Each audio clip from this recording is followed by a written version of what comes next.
ಕೇಳ್ತಾ ಇದ್ದೀರಾ ಭಕ್ತಿ ಸ್ಟುಡಿಯೋ ರೇಡಿಯೋ ಸಿಟಿ 91.1 ಅಲ್ಲಿ ಆರ್ಜೆ ನಿಖಿತಾ ಜೊತೆ.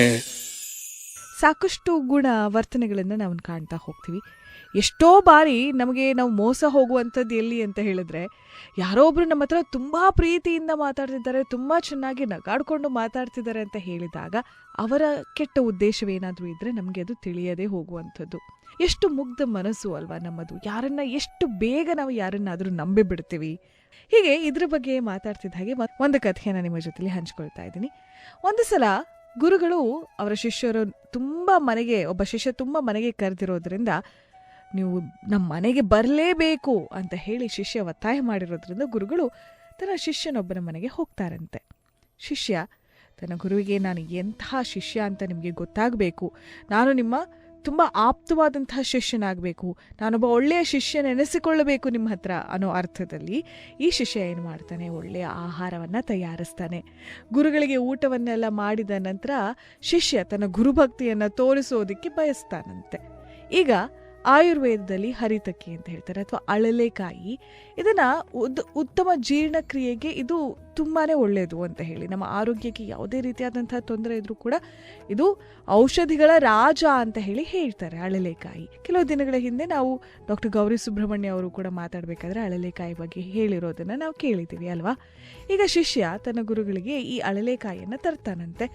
ಗುರುಗಳು ಹೇಳ್ತಾನಂತೆ, ಸರಿ ನೀನೀಗ ಈ ಅಳಲೆಕಾಯಿ ಕೊಡ್ತಿದ್ಯಲ್ವಾ, ಇದರಲ್ಲಿ ಅನಗತ್ಯ ವಸ್ತುಗಳನ್ನು ತೆಗೆದು ಹಾಕಿ ನನಗೆ ಅಗತ್ಯವಾದಂತಹ ಭಾಗವನ್ನು ಮಾತ್ರ ಕೊಡು ಅಂತ ಹೇಳಿ ಗುರುಗಳು ಹೇಳ್ತಾರಂತೆ. ಈ ಶಿಷ್ಯ ಸ್ವಲ್ಪ ಊಹಕ, ಸ್ವಲ್ಪ ವಕ್ರ ವ್ಯಕ್ತಿ ಅಂತ ಹೇಳಿದ್ರೆ ಅವನು ನೇರವಾಗಿ ಯೋಚನೆ ಮಾಡೋದಿಲ್ಲ ಅಂತ ಹೇಳ್ತಾರಲ್ವ, ಒಂದು ಸ್ವಲ್ಪ ಕುತಂತ್ರಿ ಅನ್ನೋ ಅರ್ಥದಲ್ಲಿ ಸರಿ ಆತ ಯೋಚನೆ ಮಾಡ್ತಾರಂತೆ. ಈ ಅಳಲೆಕಾಯಿ ಹೊರಭಾಗ ಅನಗತ್ಯವಾಗಿರೋದು, ಒಳಭಾಗ ಆಗಿದ್ರೆ ಅವಶ್ಯಕವಾಗಿದೆ ಅಂತ ಹೇಳಿ ಅದರಿಂದ ಅವನು ಹೊರಗಿನ ಚರ್ಮವನ್ನ ಎಸೆದು ಒಳಗಿನ ಈ ಗಟ್ಟಿಯಾದಂಥ ಬೀಜವನ್ನು ಗುರುಗಳಿಗೆ ಕೊಡ್ತಾನಂತೆ. ಆದ್ರೆ ಅಳಲೆಕಾಯಿ ಹೊರ ಚರ್ಮ ಅವಶ್ಯಕವಾಗಿರುವಂಥದ್ದು ಅಲ್ವಾ, ಅದರ ಒಳಭಾಗವನ್ನ ಬಿಸಾಕುವಂಥದ್ದು. ಈ ಶಿಷ್ಯ ಈ ವಿಚಾರಕ್ಕೆ ತದ್ವಿರುದ್ಧವಾಗಿ ನಡ್ಕೊಳ್ತಾನೆ. ಯಾಕಂದ್ರೆ ಯಾವಾಗ್ಲೂ ಸಾರವಲ್ಲದ ಅನಗತ್ಯ ವಿಚಾರಗಳನ್ನೇ ಆತ ಸ್ವೀಕರಿಸ್ತಾ ಇದ್ದಂತನು ಅನ್ನುವಂಥ. ಗುರುಗಳು ಇದನ್ನ ತಿನ್ನೋಕಾಗ್ದೇನೆ ಶಿಷ್ಯನಿಗೆ ಹೇಳ್ತಾನೆ, ನಿನಗೆ ಅಷ್ಟು ಗೊತ್ತಾಗ್ಲಿಲ್ವಾ, ಅಷ್ಟು ದಡ್ಡನ ನೀನು, ಅಳಲೆಕಾಯಿಯಲ್ಲಿ ಹೊರಭಾಗ ತುಂಬಾ ಮುಖ್ಯ, ಒಳಭಾಗ ಅನಗತ್ಯವಾಗಿರುವಂಥದ್ದು ಹೇಳಿ ಹೇಳ್ತಾರಂತೆ. ಮರುದಿನ ಗುರುಗಳು ಊಟ ಮಾಡಿದ ಸರಿ, ಗುರುಗಳು ಮತ್ತೆ ಈ ಶಿಷ್ಯನ ಮನೆಯಲ್ಲಿ ಉಳಿದುಕೊಂಡಿರ್ತಾರೆ. ಊಟ ಮಾಡಿದ ನಂತರ ಮರುದಿನ ಈ ಶಿಷ್ಯ ಸ್ವಲ್ಪ ಏಲಕ್ಕಿಯನ್ನ ತಂದು ಕೊಡ್ತಾನೆ.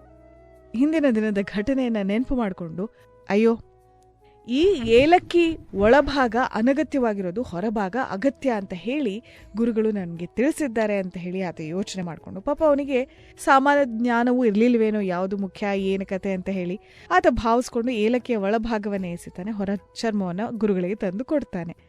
ಇದರಿಂದ ಏನು ಅರ್ಥ ಆಗುತ್ತೆ, ಹೀಗೆ ಎಷ್ಟೋ ಬಾರಿ ಕಪಾಟಿ ಅಥವಾ ವಕ್ರ ವ್ಯಕ್ತಿಗಳು ಊಹಿಸಿಕೊಳ್ತಾರೆ. ಅವರು ಏನನ್ನಾದ್ರೂ ಒಂದನ್ನ ಹೇಳಿದ್ರೆ ಅದೇ ಸರಿ ಅಂತ ಅಂದುಕೊಂಡು ಬಿಡ್ತಾರೆ. ಅದು ಇದ್ದಂತಹ ವಿಚಾರವನ್ನ ಇದ್ದ ದೃಷ್ಟಿಯಲ್ಲಿ ನೋಡುವಂಥದ್ದಿರೋದಿಲ್ಲ. ಹಾಗಾಗಿ ಎಷ್ಟೋ ತೊಂದರೆಗಳಿಗೆ ಒಳಗಾಗ್ತಾರೆ. ಮತ್ತೆ ಬೇಡದೇ ಇರುವಂತಹ ವಿಚಾರಗಳ ಕಡೆ ಮನಸ್ಸು ಹೋಗ್ತಾ ಇರುತ್ತೆ. ಇಲ್ಲಿ ಗುರುಗಳು ಮತ್ತೆ ಹೇಳಬೇಕಾಗಿ ಬರುತ್ತೆ, ಈ ಕಥೆಯ ಅರ್ಥ ಇಷ್ಟೇನೆ. ಯಾರು ಕಪಾಟಿಗಳಾಗಿರ್ತಾರೆ ಅಥವಾ ಒಳ್ಳೆಯ ಉದ್ದೇಶವನ್ನು ಮನಸ್ಸಿನಲ್ಲಿ ಇಟ್ಕೊಂಡು ಇಲ್ಲದೆ ಇರುವಂಥವ್ರು, ಯಾರಾದರೂ ಏನಾದರೂ ಹೇಳಿರೋದನ್ನ ಯಾಕೆ ಏನು ಹೇಳಿದ್ರು ಅಂತ ತಿಳ್ಕೊಳ್ದೇ ಇರುವಂಥವ್ರು, ಏನು ಹೇಳಿದ್ರು ಕೂಡ ಅದು ಒಂದೇ ಅಂತ ಅಂದುಕೊಂಡು ಬಿಡ್ತಾರೆ. ಇದ್ದದ್ದನ್ನು ಇದ್ದ ಹಾಗೆ ನೋಡುವಂತಹ ದೃಷ್ಟಿಕೋನವನ್ನು ಬೆಳೆಸಿಕೊಂಡಿರೋದಿಲ್ಲ.